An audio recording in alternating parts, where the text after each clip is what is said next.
जय हिंद दोस्तों, welcome to Indian defence YouTube channel. आज की इस वीडियो में बात करेंगे इंडियन आर्मी के ऑफिसर्स और जेसीओज के बारे में। दोनों में क्या अंतर है, इंडियन आर्मी में दोनों का काम कैसे अलग अलग होता है, किसका एक्सपीरियंस आर्मी में ज्यादा है, सारी डिटेल्स आज इस वीडियो में हम आपसे शेयर करेंगे। लेकिन उससे पहले इंडियन डिफेंस यूट्यूब चैनल को सब्सक्राइब कर लीजिए और बेल नोटिफिकेशन को प्रेस कर लीजिए, क्योंकि हम इसी तरह के डिफेंस रिलेटेड वीडियोस आसान भाषा में आप तक पहुंचाते हैं। तो देखिए, इंडियन आर्मी का जेसीओ होता है जूनियर कमीशन ऑफिसर रैंक्स। इन्हें जेसीओ कहा जाता है इन शॉर्ट। जेसीओ में कुल 3 रैंक होते हैं, नायब सूबेदार, सूबेदार और सूबेदार मेजर। देखिए, जो सोल्जर्स रैली के through non commission officer ranks के बेस रैंक यानी कि सिपाही रैंक से ज्वाइन करते हैं, वहां से धीरे धीरे प्रमोशन होते होते वो जेसीओ रैंक तक पहुंचते हैं। अभी तो जेसीओ रैंक में भी डायरेक्ट रिक्रूटमेंट हो रहा है, लेकिन पहले के जमाने में ऐसा नहीं होता था। Indian army as officer join करने के लिए यूपीएससी के एग्जाम को क्रैक करना होता है। उसके बाद एक सोल्जर 3 साल एनडीए में ट्रेनिंग करता है, 1 साल आईएमए में ट्रेनिंग करता है और उसके बाद वो इंडियन आर्मी में कमीशन होता है। जब वो कमीशन होता है, उसका रैंक होता है लेफ्टिनेंट, और ये लेफ्टिनेंट कमीशन ऑफिसर रैंक का बेस रैंक है। इसके ऊपर captain, major, lieutenant colonel, colonel, brigadier, major general, lieutenant general, general और फील्ड मार्शल। फील्ड मार्शल एक ऑनररी रैंक है जो प्रमोशन के तहत नहीं पहुंचा जा सकता।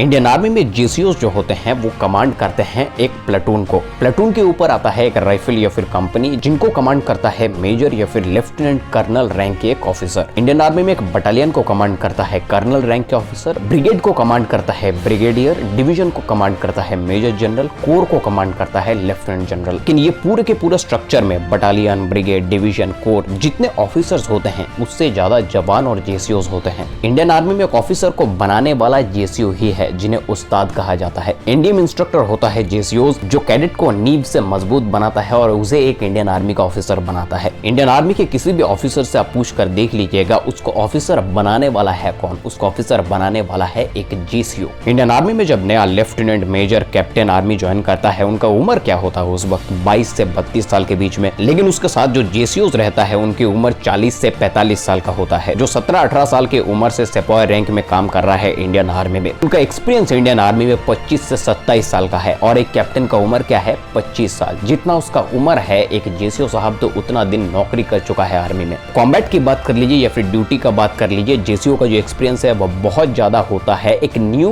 बी ऑफिसर से। तो इसीलिए ऑफिसर को बनाने वाला जेसीओ ही है। जंग की बात कर लीजिए या फिर ऑपरेशन की बात कर लीजिए, एक ऑफिसर को डिसीजन लेने में बहुत ज्यादा हेल्प करता है जेसीओज। ऑफिसर एडुकेटेड होते हैं, आर्मी ज्वाइन करने से पहले 4 साल की इनिशियल ट्रेनिंग लेते हैं, लेकिन जेसीओज बहुत ज्यादा एक्सपीरियंस्ड होते हैं इंडियन आर्मी में। अब देखना, किसी भी ऑपरेशन में ऑफिसर के साथ में जो जेसीओ होता है वो पूरी की पूरी टीम को कमांड करता है। ऑफिसर के बिहाफ पर वो जवानों को हैंडल करता है, उन्हें इंस्ट्रक्शन देता है। आर्मी के जितने भी हायर रैंक के ऑफिसर है, यानी कि कर्नल से ऊपर जितने भी रैंक के ऑफिसर्स है, उनके पास एक्सपीरियंस होता है, क्योंकि वो लेफ्टिनेंट से जब कर्नल बनते हैं तो काफी समय हो चुका होता है उनको इंडियन आर्मी में। लेकिन कर्नल से नीचे जितने भी रैंक्स है उनसे ज्यादा एक्सपीरियंस एक जेसीओ ऑफिसर का होता है। तो इंडियन आर्मी में जितने भी ऑफिसर्स होते हैं वो आर्मी को कमांड करता है फ्रंट से। अगर ऑफिसर का डिसीजन सही होता है तो ऑपरेशन सक्सेसफुल होता है, अगर गलत होता है ऑफिसर अपने बंदे खो देते हैं, ऑफिसर खुद भी शहीद हो जाते हैं। Army is not like ordering someone कि आप पीछे से कोई भी टीम को ऑर्डर कर रहे हैं। आर्मी में क्या होता है कि आप सामने से किसी एक टीम को लीड कर रहे हैं, तो अगर सामने से गोलियां चलती है और आपका डिसीजन गलत है तो सबसे पहला जो गोली है वो ऑफिसर को ही लगेगा। लेकिन एक ऑपरेशन या फिर वॉर टाइम सिचुएशंस में ऑफिसर्स की जो रीढ़ की हड्डी है वो जवान और जेसीओज ही होता है। अगर आप किसी भी इंडियन आर्मी के ऑफिसर को जानते हो तो आप जरा पूछ कर उनसे देख लीजिएगा कि उन्हें बनाने वाला कौन है। उनकी physical, mental training, practical operations में उन्हें मदद करने वाला कौन होता है? जेसीओज होते हैं, उनको मदद करने वाला, उन्हें सिखाने वाला। और इंडियन आर्मी में JCO rank one of the most experienced और स्किल्ड रैंक है, और आर्मी में जेसीओज का रेस्पेक्ट भी इंडियन आर्मी के ऑफिसर्स के जैसा ही होता है। आशा करता हूं आप सबको ये वीडियो पसंद आई होगी। वीडियो पसंद आने पर लाइक और शेयर कीजिए। चैनल में नए हैं तो चैनल को सब्सक्राइब कर लीजिए, क्योंकि हम इंडियन डिफेंस रिलेटेड वीडियोस इसी तरह से पोस्ट करते हैं। मिलता है आपसे अगले वीडियो में, तब तक के लिए जय हिंद, जय भारत, इनकलाब जिंदाबाद, भारत माता की जय।